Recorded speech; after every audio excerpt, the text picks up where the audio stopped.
Mes chers frères et sœurs, bienvenue sur notre plateforme d'échange, de causerie, d'encouragement et d'édification mutuelle. Parce que dans le contexte actuel où nous sommes en ce 21e siècle, en l'an 2021 de grâce, où Dieu nous donne la chance et l'opportunité de découvrir des éléments essentiels pour nous donner un sens honorable à la vie, je crois la moindre des choses, c'est de partager ce bonheur avec vous, de partager le sens de cet atout majeur qui est TBC 9 avec vous et d'apporter à ma manière, ma modeste contribution pour vous donner des informations, des détails assez un peu concises et précises, même si elles ne peuvent pas vous convaincre dans l'urgence. Un jour, vous auriez quand même entendu parler de TBC 9 qui est une révolution économique dans le système de l'économie numérique. Alors, de plus, TBC 9, encore loin d'être ou bien d'avoir complètement changé les habitudes de production, a pour objectif de modifier les habitudes de consommation à travers les paiements électroniques, les achats en ligne ou l'accès à certains services de gestion de comptes bancaires électroniques sur Internet.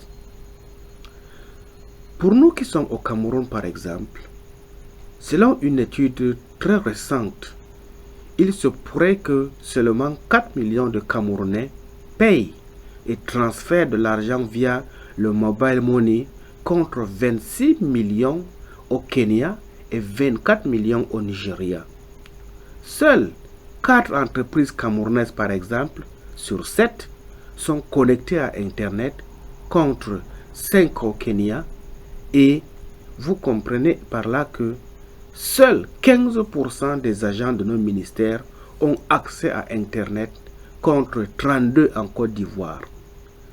Lorsqu'on fait cette balance,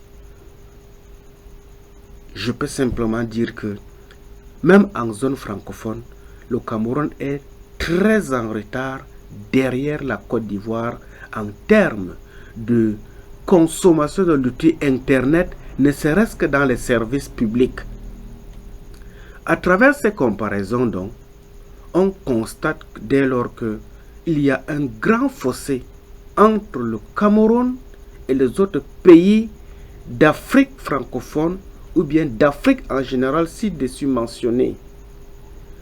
Alors, le Cameroun, au cours de ces dernières années, a connu une croissance accrue du nombre d'utilisateurs de mobile money. Aujourd'hui, avec une population estimée à 25 millions, il existe environ 5,100 millions 100 000 personnes qui utilisent le mobile selon les estimations des recherches. Cela représente un taux de pénétration d'Internet à égale valeur de 21%.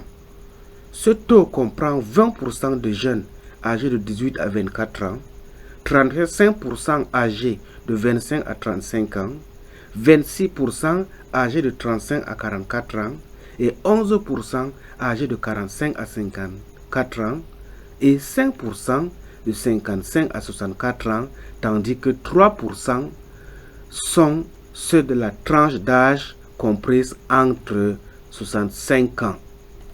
Environ 1,5 million de personnes utilisent activement les réseaux sociaux, soit un taux de pénétration de 6% sur la population globale camerounaise.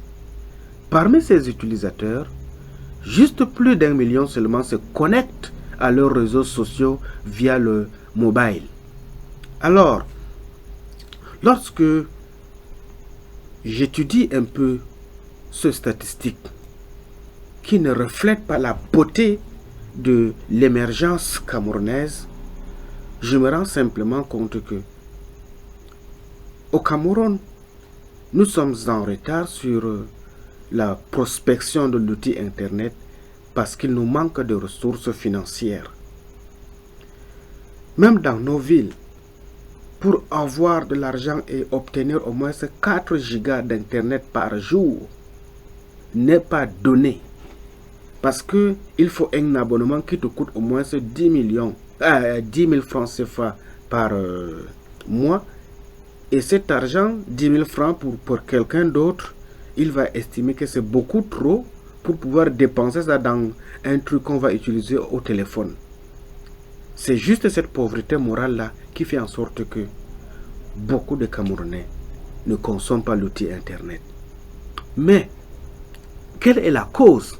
J'ai pris ces paramètres, ces exemples, juste pour en venir à la cause. Quelle est la cause de la pauvreté morale au Cameroun qui ne permet pas aux populations de pouvoir consommer à suffisance l'outil Internet? Quelle est la cause à la population camerounaise qui est devenue réfractaire aux crypto-monnaies comme TBC9 lorsqu'on en leur donne l'information exacte? C'est juste parce que, à cause de la pauvreté ambiante, ils estiment qu'il n'y a plus d'issue.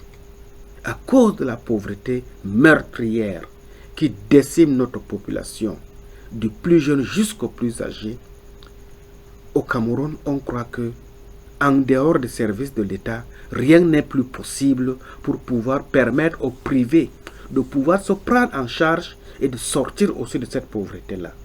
Raison pour laquelle, mes chers frères camerounais, mes chères sœurs, si nous sommes en retard par rapport à d'autres pays, c'est parce qu'il nous a manqué de découvrir des opportunités.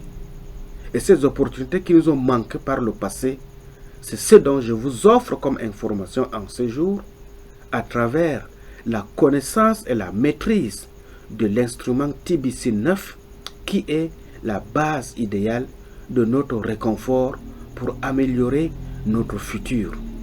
Ainsi, chers amis, prenons courage, ne perdons pas espoir à l'avenir, parce que l'avenir appartient à ceux qui se lèvent tôt, dit-on.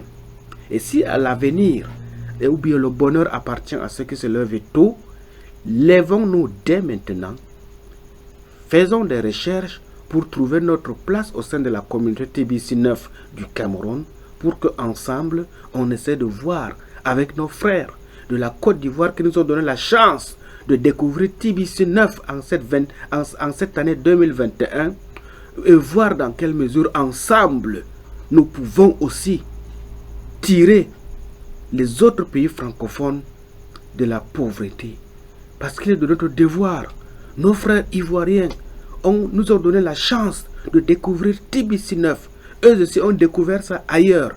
Maintenant, à partir du moment où au Cameroun, on a la chance de découvrir TBC9, qui est la force de la valeur monétaire du futur, parlons-en autour de nous, afin que les pays qui nous entourent au niveau de la CEMAC, que ce soit le Tchad, que ce soit le Gabon, que ce soit le Congo, que ce soit la Guinée équatoriale ou la Centrafrique, puissent aussi multiplier le processus de leur inscription au sein de la communauté TBC9 et pour qu'ensemble, l'Afrique centrale devienne un maillon essentiel de son propre pôle de développement.